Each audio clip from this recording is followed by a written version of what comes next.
अब मैं आपको इसी तरह के पॉइंट वाइज आंसर से मिलता जुलता एक दूसरा पॉइंट वाइज आंसर याद करने के लिए दे रहा हूं और पूरी उम्मीद है कि आप इसको याद करके ही आगे बढ़ेंगे।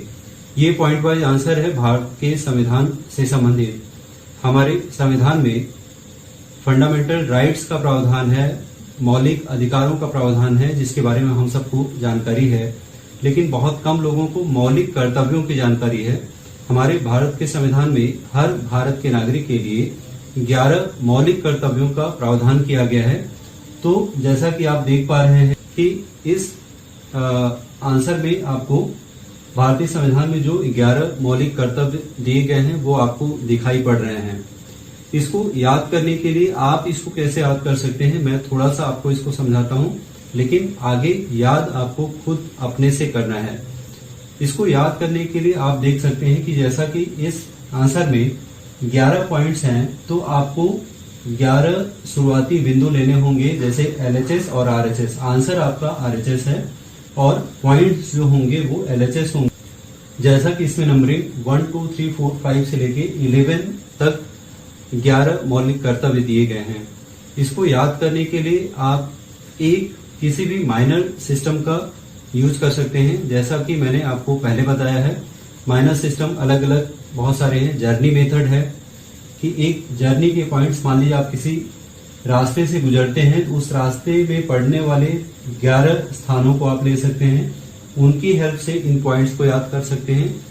या जैसा अभी हमने लिया अल्फाबेट मेथड कि इसको 1 2 3 4 को आप क्रम से ABCD के रूप में रख सकते हैं, उससे भी याद कर सकते हैं। तीसरा एक तरीका हो सकता है कि फैमिली एंड फ्रेंड्स मेथड, जैसा कि मैंने आपको बताया था, उसका यूज करके भी आप इस आंसर को याद कर सकते हैं।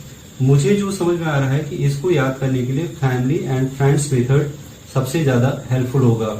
इसमें हम करते क्या है कि जैसे 11 पॉइंट्स हैं, तो आपको अपने आसपास, जैसे अपनी फैमिली और फ्रेंड्स को मिला के सबको एक क्रम से फैमिली और फ्रेंड्स को रखना है।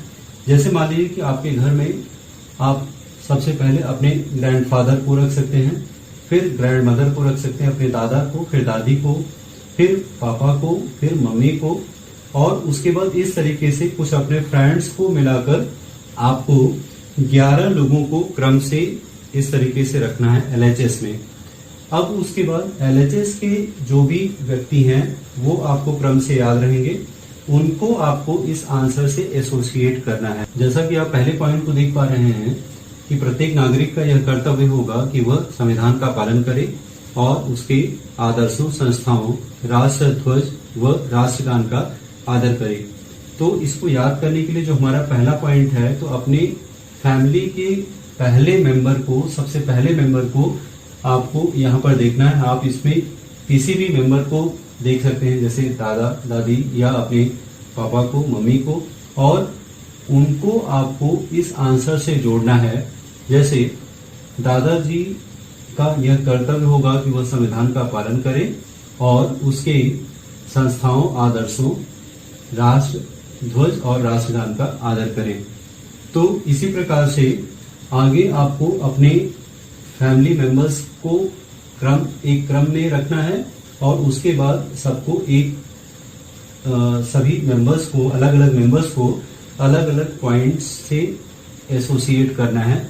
और इसको एसोसिएट करते समय हम लॉ ऑफ एसोसिएशन और लॉ ऑफ इमेजिनेशंस के, बायोपीसियम्स के रूल्स का ध्यान रखेंगे, तो हमें ज्यादा बेहतर तरीके से याद रहेगा।